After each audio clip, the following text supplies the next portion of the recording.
کۆمەڵێک گەنجی خۆبەخشن لە قەزای چەمچەماڵ و ناحیەی شۆڕش خۆیان بۆ پرۆژەیەک تەرخان کردووە لەسەر شەقام و ماوەی 9 ساڵە لەگەڵ ڕێبواران ڕۆژوو دەشکێن و دوور لە سفری ڕازاوی ماڵەکانیان بەردەوامن. ئێمە کۆمەڵێک گەنج لە لەفی شۆڕشی ڕێکخراوی قوتابیانی کوردستان ماوەی 9 ساڵە بەردەوامی بەبێ دابڕان لە خزمەت ڕۆژووانداین. پرۆژەکەی ئێمە پرۆژەی بەڕانی شەقامە و ئێمە تاکە ناوەندین لە ڕێکخراوی قوتابیانی کوردستان کە هەڵدەستین و پرۆژەمانەی بۆ ڕۆژوان. و ئێمە ڕۆژانە کاتژمێرێک پێش بانکی ئێوارە دەست دەکەین بە ئامادەکردنی ئاو خورما و پێچانەوەیان و پاشان دەچینە شەقامی سەرەکی چەمچەماڵ شۆڕش و بەسەر ڕۆژوان و ڕێبواناندا دابەشی دەکەین.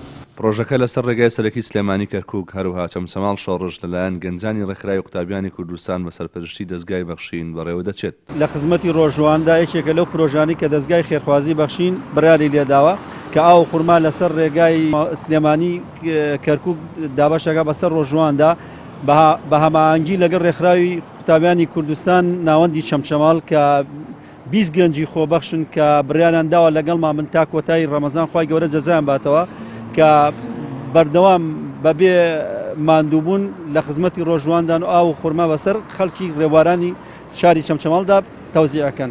سوپاس بۆ خێرخوازانەشی کە هاوکارمانن لە دەستباری ئەم پرۆژەیەدا کە پرۆژەیەک و پێویستمان بە هاوکاری خەڵبوو. ئەمە یەکێکە لە هەرە ڕۆژوان و گەشاوەکانی ئەم شارە ئێمە کە ساڵانە پرۆژەیەک تێ ئەنجامە دێ بریتە لە پرۆژەی بەربانگ دیارم پرۆژێ لە چەمچەماڵەیە لە شۆڕشەیە لە تەکیە هەیە تایبەتە بە ڕۆژوانان ئەوانیکەوە لەسەر جادەکان ئەم جادە گشتێک ئێمە لێی وەستاوین بەشێکێکێ بۆ سلێمانی و بەشێکیشێ بۆ کەرکووک ئەوی کەوا بۆم ڕێگای تێپەڕێبێت لەلایەن کۆمەڵێ گەنجەوە کە لەلایەن ڕێکخراوی قوتابیانی کوردستان لە قی چەمچەماڵەوە وەروات دەستگای خێرخوازی بەخشین و زینگەی چەمچەماڵەوە پاڵپشت و سەپۆرت دەکرێن. ئەمە یەکێکە لە ڕۆژوانەکانی شارەکەی ئێمە. ڕێبوارانی ڕێیاکە دڵخۆشن بە بینینی ئەم گەنجان و پرۆژەکەیان بەرز دەنرخێنن و پێیان وایە نمونەی ئەم گەنجانە زۆر پێویستن بۆ کۆمەڵگا. دەستخۆشی لەم گەنجانە دەکەم بەم ڕەمەزانە ساون بەم ئێوارێ و بە خورما و ئاو دابەش دەکەن بەسەر ڕۆژواناندا بەڕاستی ئەجێکی گەورەی و خوا پاداش جەزای خێران باتەوە.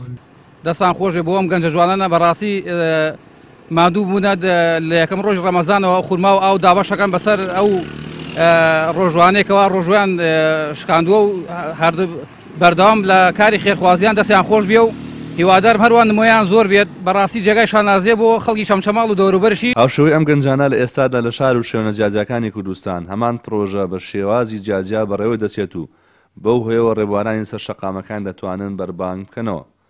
ڕێبن محەممەد کەناڵی ئاسمانی پێیان قەزای چەمچەماڵ.